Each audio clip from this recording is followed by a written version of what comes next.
Good evening, everyone, and welcome back to another episode of the Season of Sound podcast, a Halloween mini podcast where I and some others tell ghost stories and old Irish folk tales.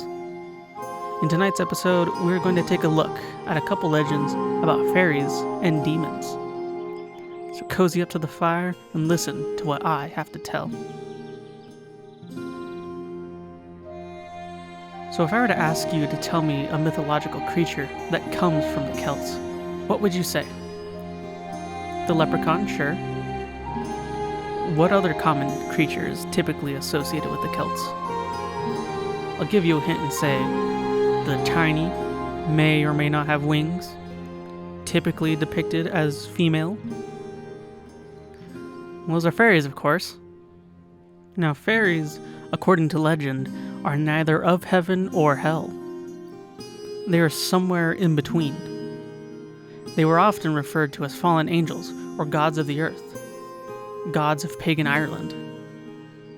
Their powers were generally feared or praised due to them being in between good and evil. Fairies would treat good with good and evil with evil. Be kind to a fairy or to your fellow man, and you shall be rewarded. Do the opposite and show fairies or your fellow people malice, and they will throw it right back at you. Sometimes, quite literally.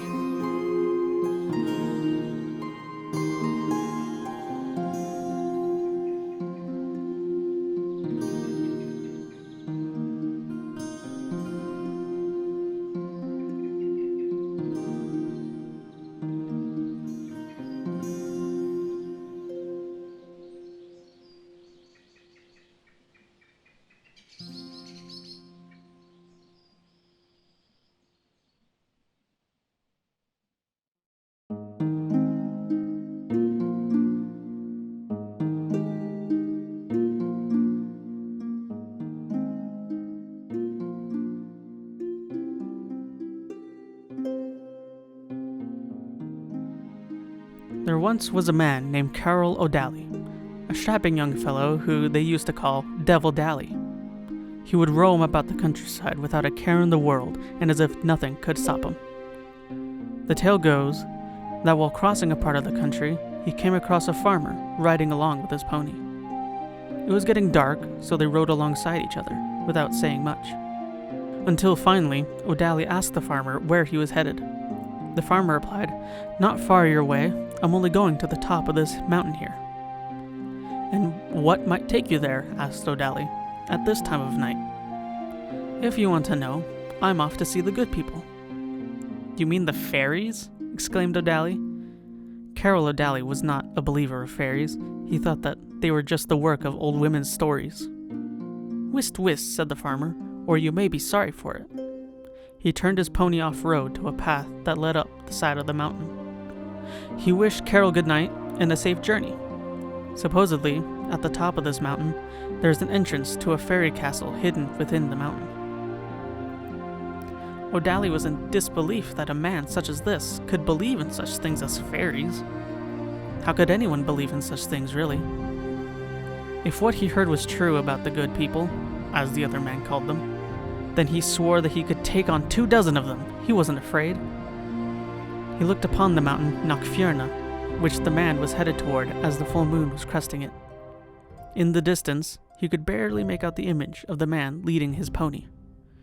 O'Daly suddenly had the urge to follow this man, purely out of curiosity and courage to see what was really going on. So he tied his horse to an old thorn tree and departed up the mountain. After toiling some 3 hours trying to follow the man through rough, even swampy terrain, he came to a green spot on the top of the mountain. He saw the white pony grazing. He looked around for the rider, but he was nowhere to be seen. Looking around, he found at the feet of the pony an opening into the mountain. O'Daly remembered as a child being told a legend of Knockfierna, that a surveyor found this mountain and tried descending into it, only to be drawn in and never heard from again. O'Daly scoffed.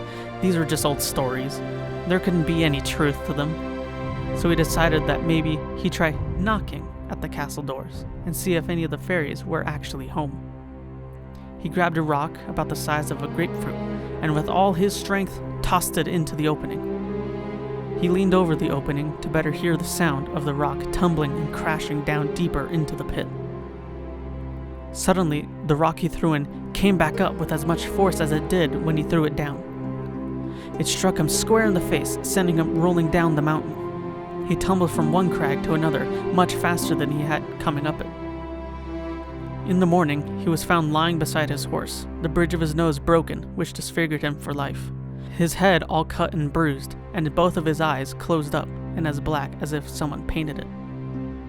Carol O'Daly was never bold again in riding alone near the haunts of the fairies after dusk. However, if he ever found himself alone, he would not stray left or right in search of these fairies.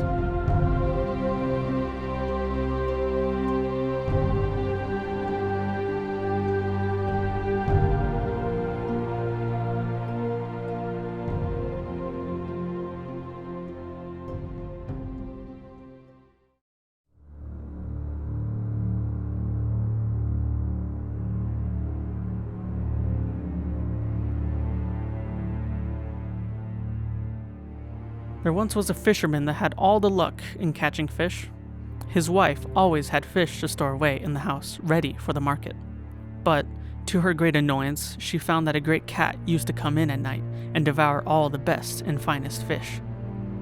So, she kept a big stick with her, and determined to watch for the cat.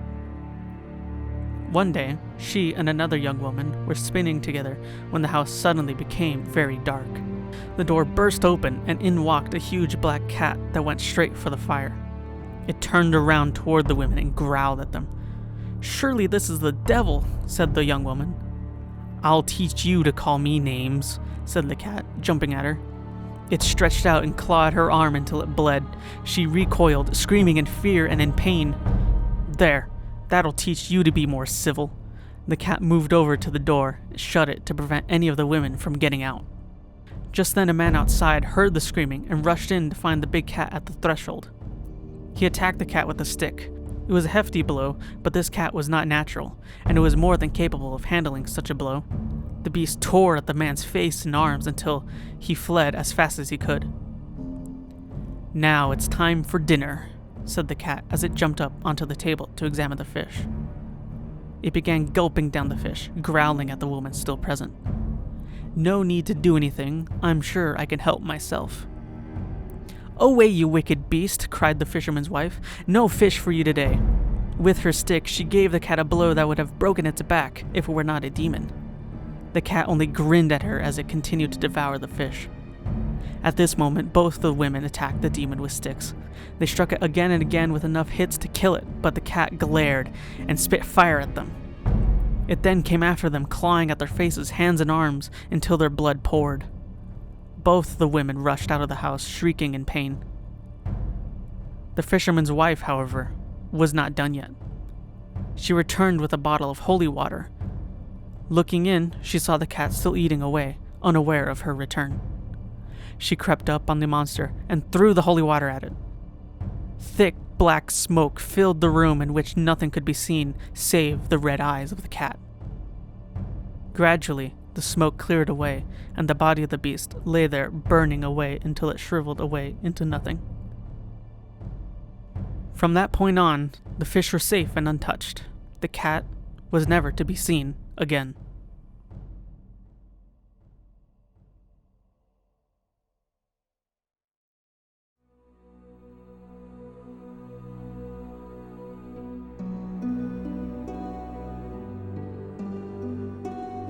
Just when you thought you were starting to like cats, they bust into your home and start stealing all your food. Then again, I'm pretty sure that all cats are like that anyway. If you like this episode, give it a thumbs up, leave a comment, click that subscribe button, and ding that notification bell so you know when new content is available. Now, we are quickly approaching All Hallows Eve, so just a quick reminder for everyone. Grab that big bag of candy, put on that costume, and remember, keep that fire burning.